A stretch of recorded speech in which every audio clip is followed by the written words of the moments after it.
Hey, did you guys hear about that new birth control pill for men? No. No. Yeah, you put it in your shoe and it makes you limp. What? We can say that. It's a podcast. Yeah, But should we? But should we? The littler kids will be like, I don't get it. Don't worry about it. Come back in 10 years. We love kids who want to know cybersecurity. They can listen in.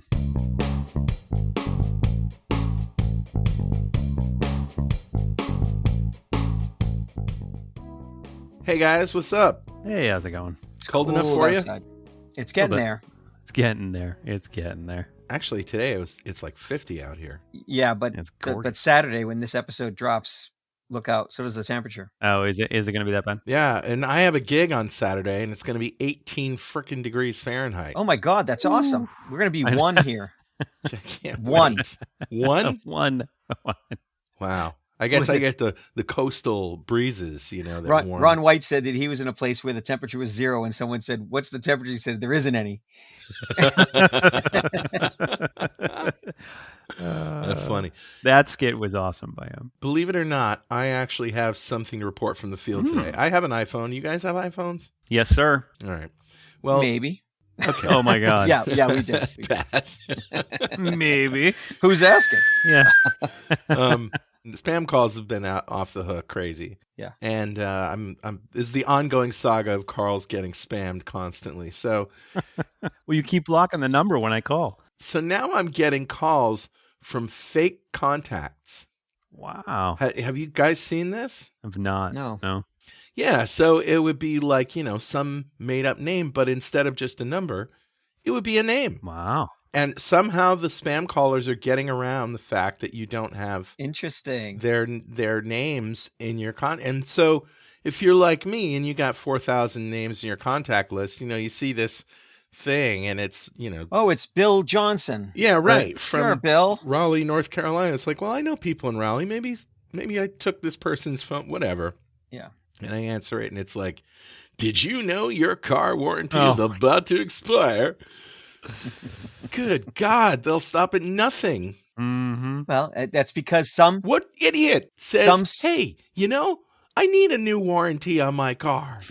it's a numbers game. It's a numbers game. There are people, they wouldn't keep doing it. There are people who say, well, yeah, maybe I should do this. And they say yes, and they give them money, and that's what propagates it. Man, it's unbelievable. Don't do that, people. Yes. Don't feed the trolls. They're not listening to security podcasts. Yeah, right, exactly.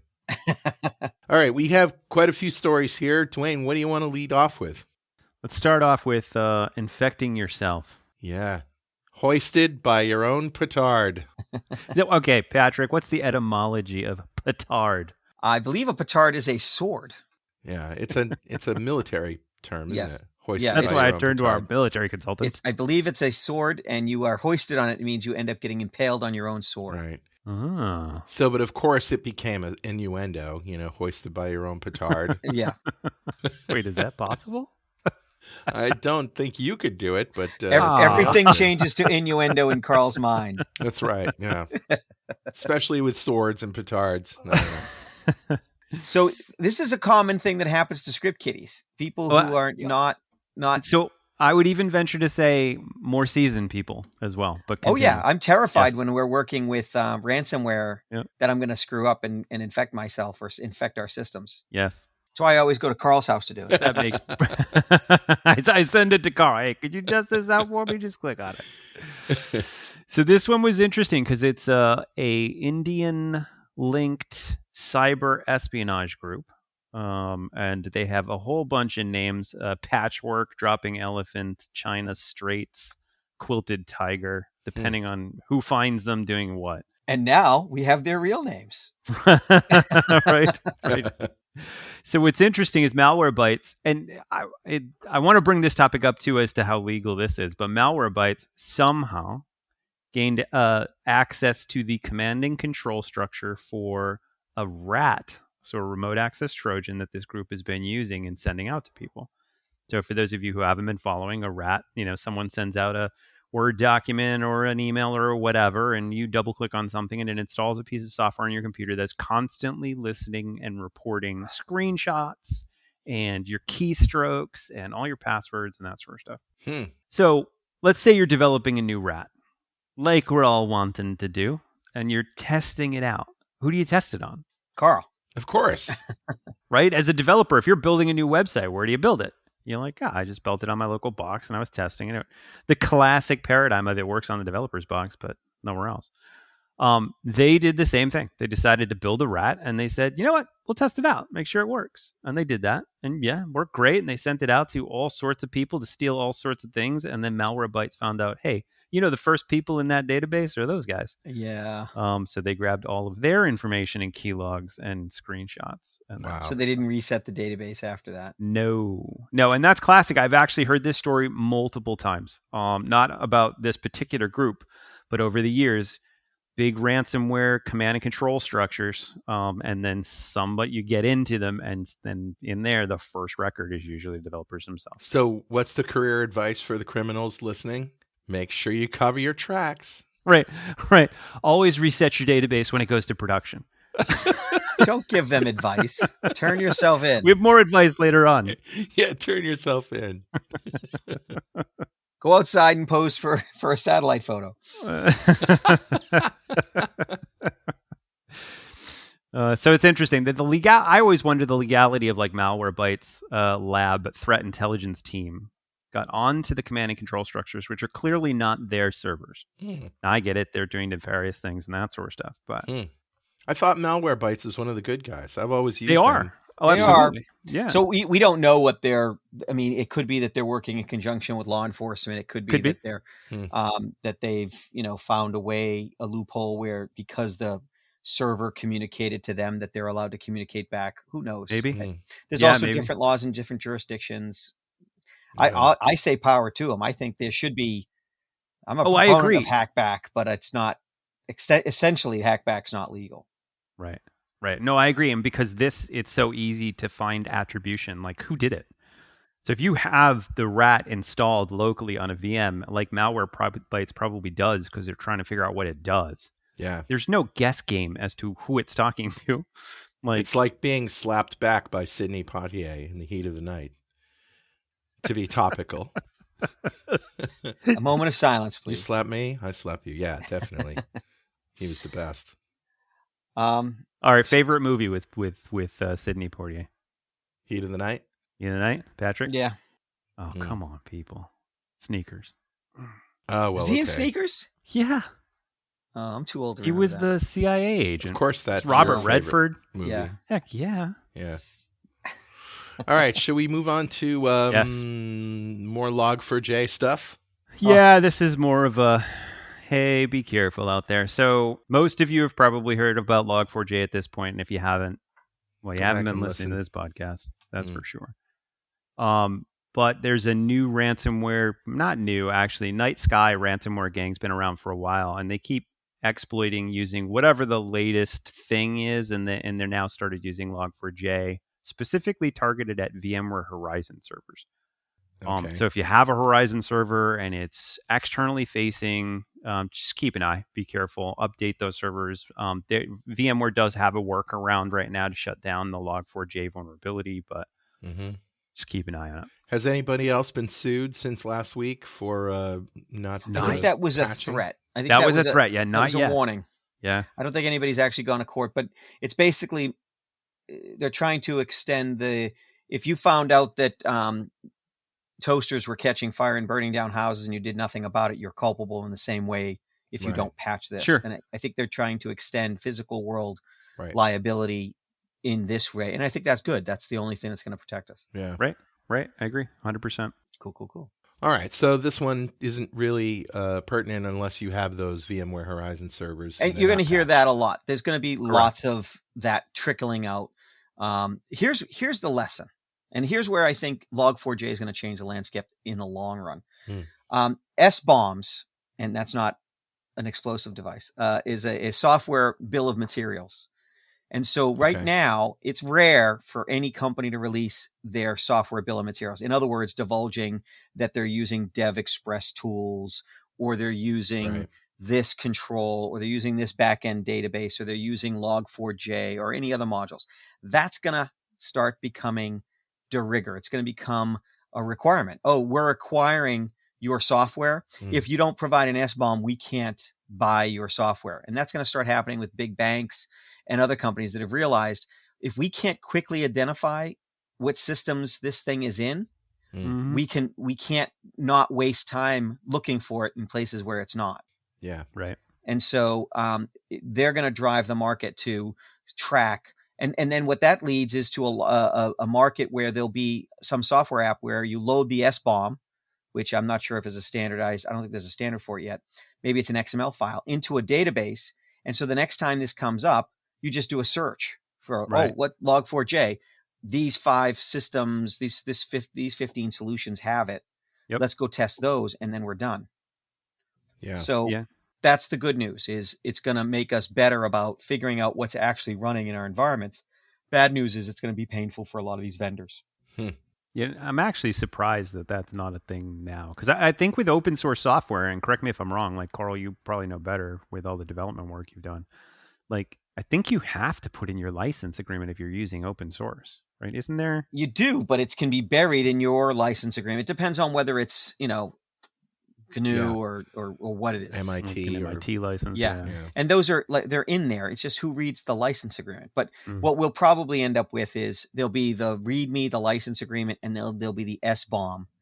And when you download a patch, there'll be an updated version of the SBOM, and you'll just import it into your tracking, your threat hunting system or whatever, or maybe it's an Access database, so that it's searchable. You can see if there's any new components. Yeah.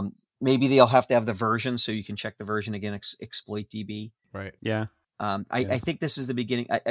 We usually have to experience a tragedy before we can grow our security. And Log4j's caused enough pain that I think it'll move the needle in this regard. And if it doesn't, shame on us. Right. Yeah. No, I think it will. I think it absolutely will. All right. Well, our next story comes from the Scooby-Doo department of teenagers outwitting geniuses like Elon Musk. I would have gotten away with it if it weren't for you meddling kids. Teen hacker claims to have control over 25 Teslas, can see drivers, and unlock doors. 19-year-old IT specialist David Colombo. I love how they say self-proclaimed.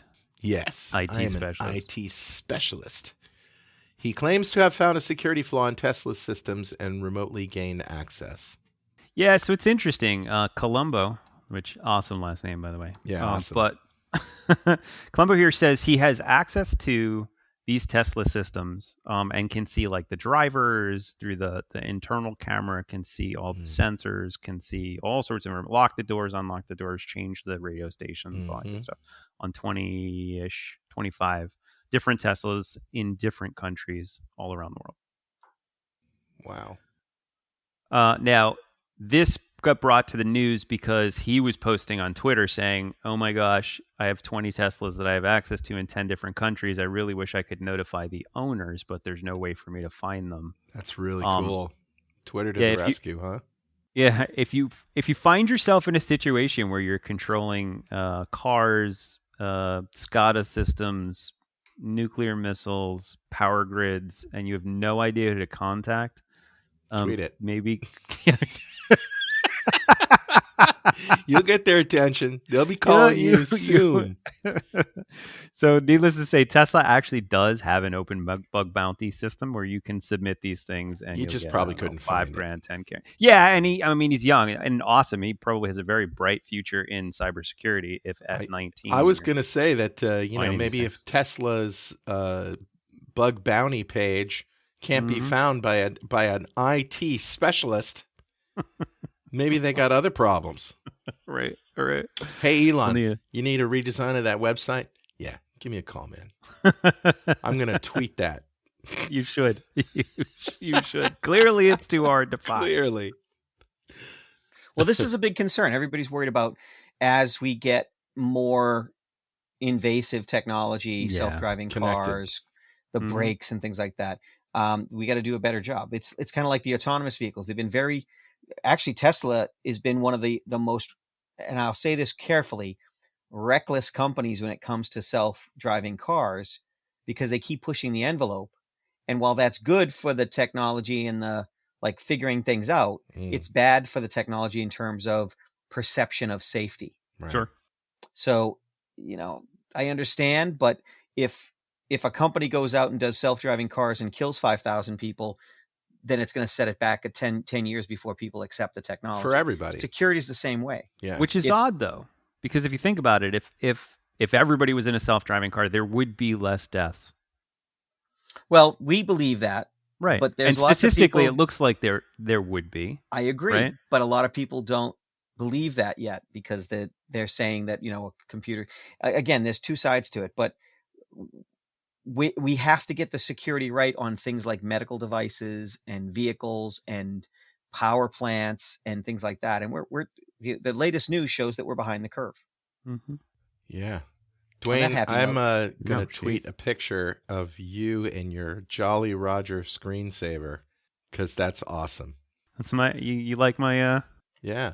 That's just to intimidate customers. Yeah, it's great. Who never visit his office. Right. When you're on a conference call, they see that in the background. He looks like a bomb maker in that. Avast. It's funny. I was actually on with a customer this week, and they were looking over here, and they're like, "I love how you have this whole soldering station and no vent fume hood. You just like." I was like, "Yeah, it's best when I use lead solder and I just give it a little lick first, just before."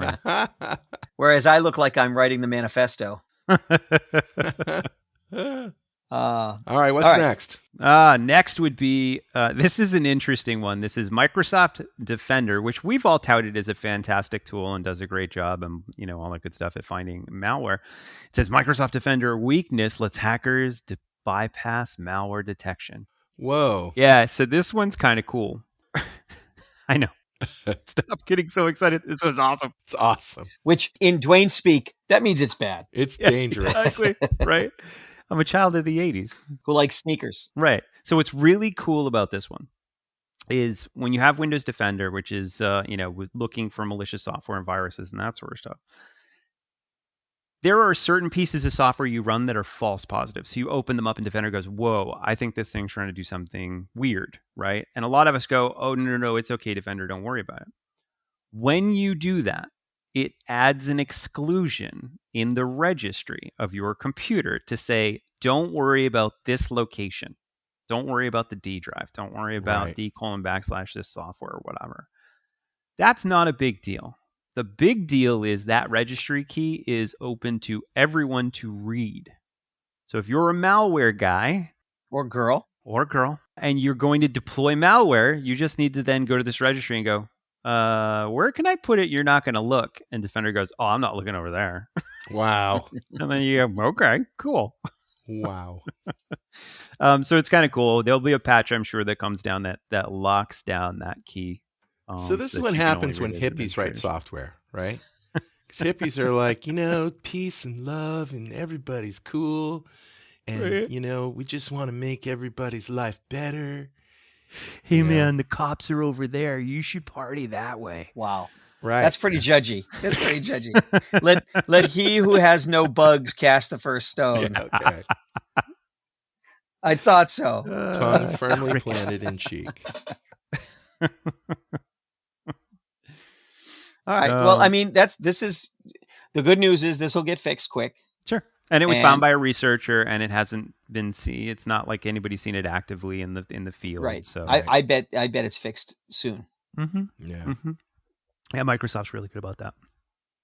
So this next article falls under career advice, Carl. Okay. You love the career advice to the general hacker. That's right. So just for all of you out there who like to buy and sell illegal stolen credit card numbers, right? Unicc has decided to retire. They are one of the biggest sellers of stolen credit cards.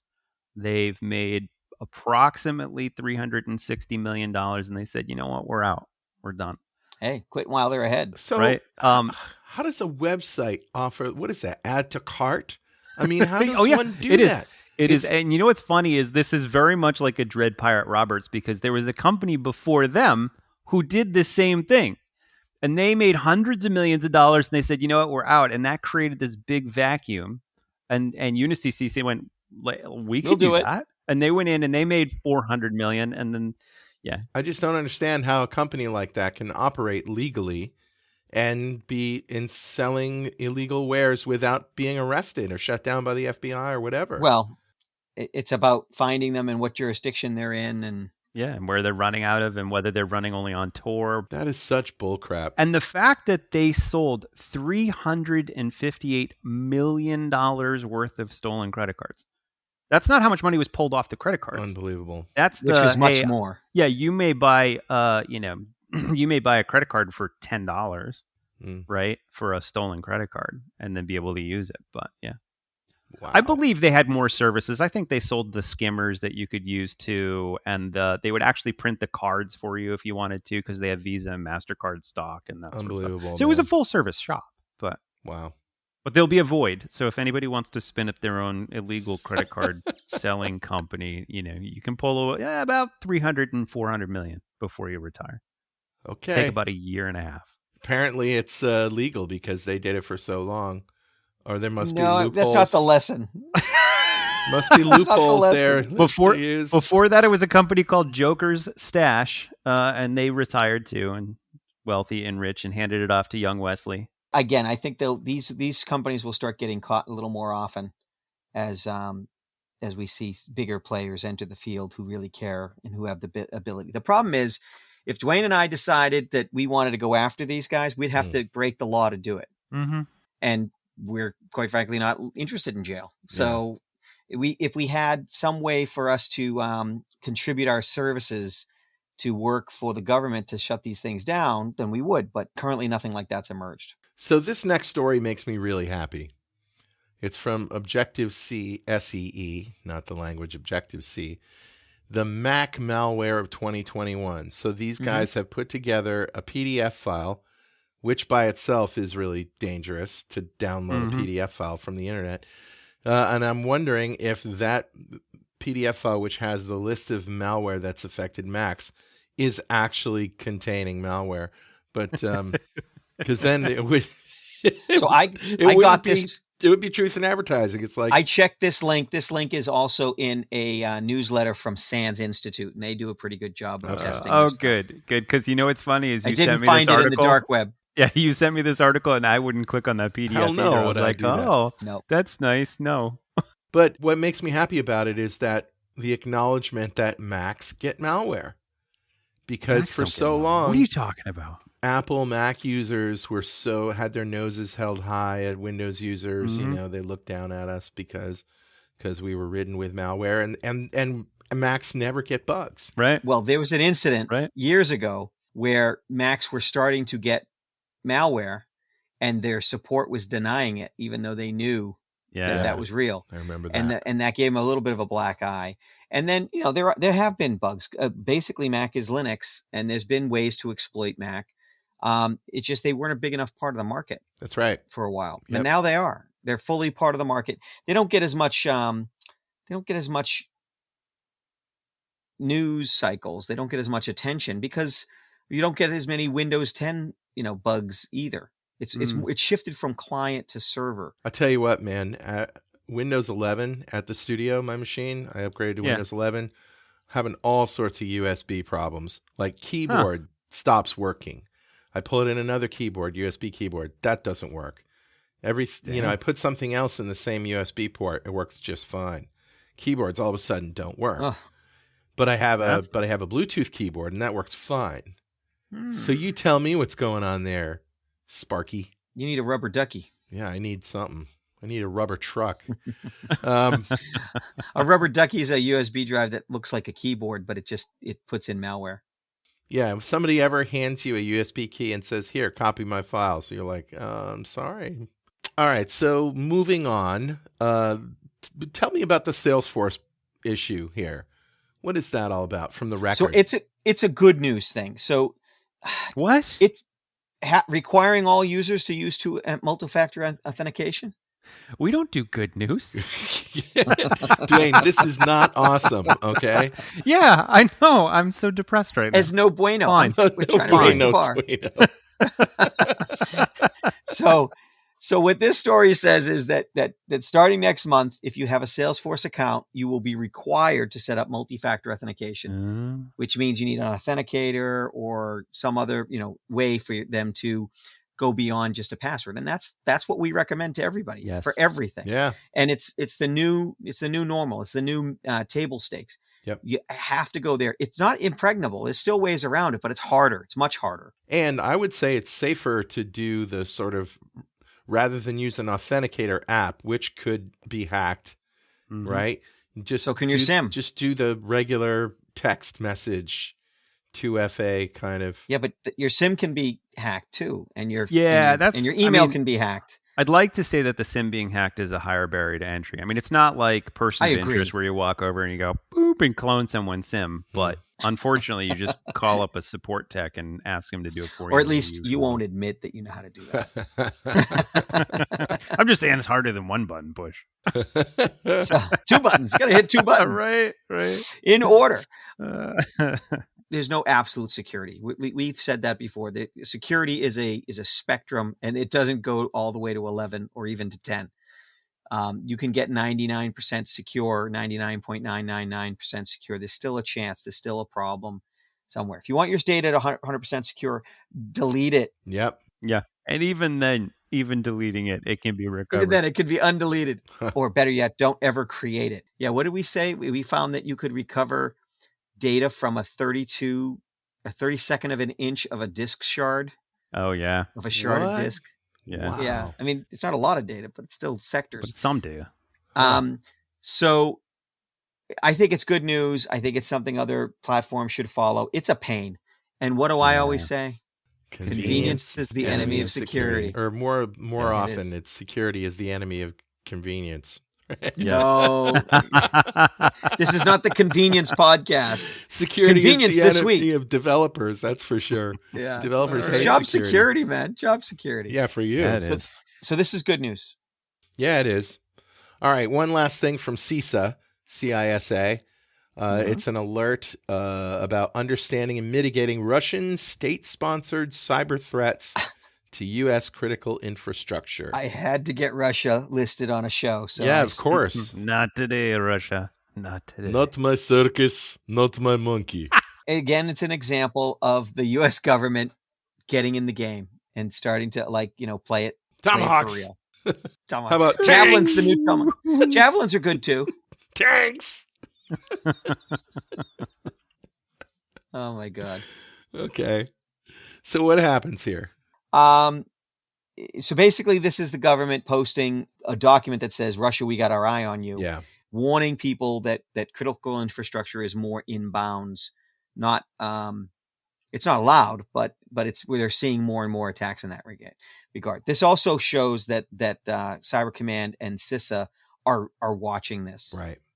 And it shows it as more of a red line in what our policy is. Yes. Yeah, we're probably going to, I expect anyway, and you guys probably do too, that in 2022 we're probably going to see some serious action by the some US retribution. Government. Yeah, and we'll be waiting. We'll be ready to report it. I like extreme measures. I think if really if we trace an attack to a certain country and they're unwilling to prosecute and investigate or let us investigate, we should just cut them off the internet. Wow. For a week. A week. You don't own the internet. The U.S. does. It's for everybody, man. Screw that, man. Screw that. We're going to create our Listen, own I want internet. more connected things to the internet.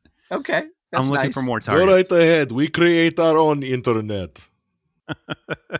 Actually, Russia did that. I'd like to apologize to all Russians listening. Russia actually did shut themselves off from the internet for a number of hours to test Russia or their China? own. I can't remember. It was Russia. Might have been Russia. I think China's done something similar. They didn't actually Yeah. disconnect because Russia was worried that part of the sanctions would be to kick them off the internet. They wanted to see how it worked. Wow. So they said, I don't mind. I like my room.